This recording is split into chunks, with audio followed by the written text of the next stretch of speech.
Here, we'll start with who's Tony SWAV. Oh, I can answer that too. Okay, yeah, we can start with that. Whenever you're ready. So, who is Tony SWAV?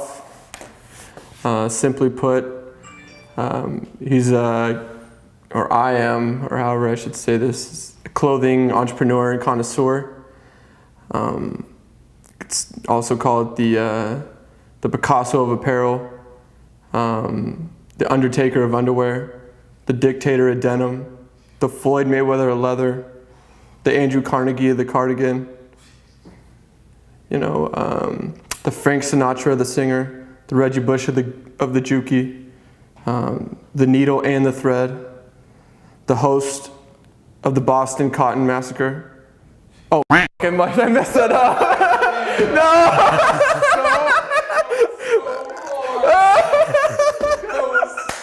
I did him with that. Muhammad Ali. There's only one way to go. That was so hard.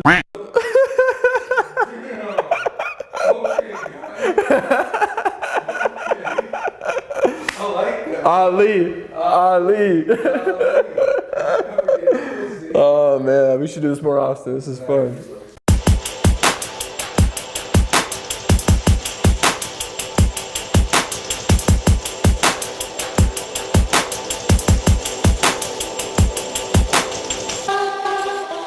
So 5 things I've learned being an entrepreneur, in no particular order. 1 is be creative, be different, because that's what I believe is separating one man from the other, one company from the other, especially in this time of the digital age with innovation.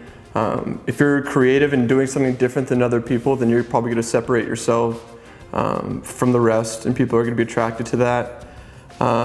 2 is believe in yourself, which sounds a lot easier than it is, but when you're an entrepreneur and you really get into those tough times when you're not sure if things are going to work out, if this is the right thing that you should be doing, if my idea is good, there's going to be a lot of personal battles that you're going to have to go through, and there's no doubt that positive thinking brings positive energy and brings positive results. And if you're negatively thinking, if you're worried about what other people are saying to you, or if you're worried about how things are going to turn out because you're taking a risk, then chances are that whatever that energy is, or whatever those negative thoughts, negative results may follow it. So just 100% believe in yourself. Even if you make mistakes, it doesn't matter.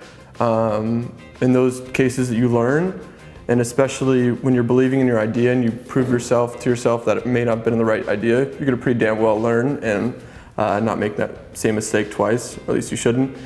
Number 3 is surround yourself with the right people. Especially when you're young, that's a little bit tough because we're limited to our resources. As far as the people around us may not be on the same level of thinking, may not believe that you could make it yourself as an entrepreneur, that you can start your own business being young. But if you surround yourself with the right people, for one, it's going to make the process in starting a company a lot easier and a lot more enjoyable. But 2, you're going to yield a lot of, better ideas, better thoughts, better energy. And when you're surrounded by people who are motivated, you don't have to motivate them to really go after whatever goal it is in mind, then it's a lot less stress and less time of you trying to prove to somebody else or prove to yourself that this is the right person. And it's not an easy thing to do as far as surrounding yourself with the right people, but getting yourself out there and at least understanding that as far as being an entrepreneur and starting your own company, there are other people that have to be a part of it too. And just focus on everybody's strengths, and strengths are always in numbers, in my opinion. The 4th thing is something that my father had taught me, and it's never to give up on what you're doing if you still have that burning fire and desire and passion inside for whatever it is. Because, when, like we were saying before, if times are tough and you're thinking about quitting, and you do, even though deep inside that you still wanted and you believe in something,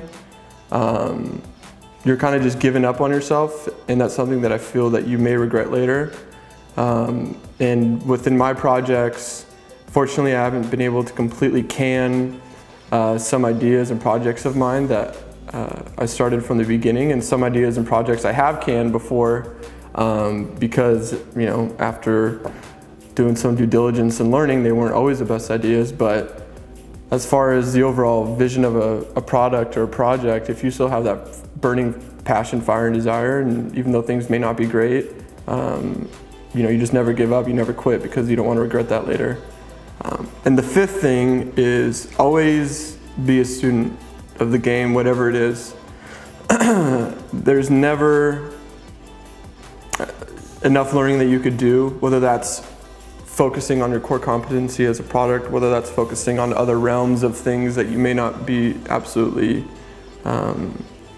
skilled in.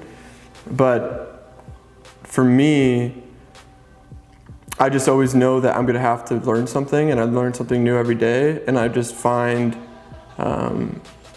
really just a unique experience within itself when you learn something that you have never known before. It kind of sounds weird, but if you're always a student of the game and you're always learning, then you're always going to be making progress, because I see a lot of people who feel like that they've either maxed out their potential, or you look at these people online who, you know, think they may have it all, but those are the people that have learned a lot along the way, and that's the reason why they got to where they are, is because they learned a few things. And you know, just as far as my advice to others or my thoughts to share about entrepreneurism is, you know, always be a student of the game, always learn, and you know, the potential is limitless.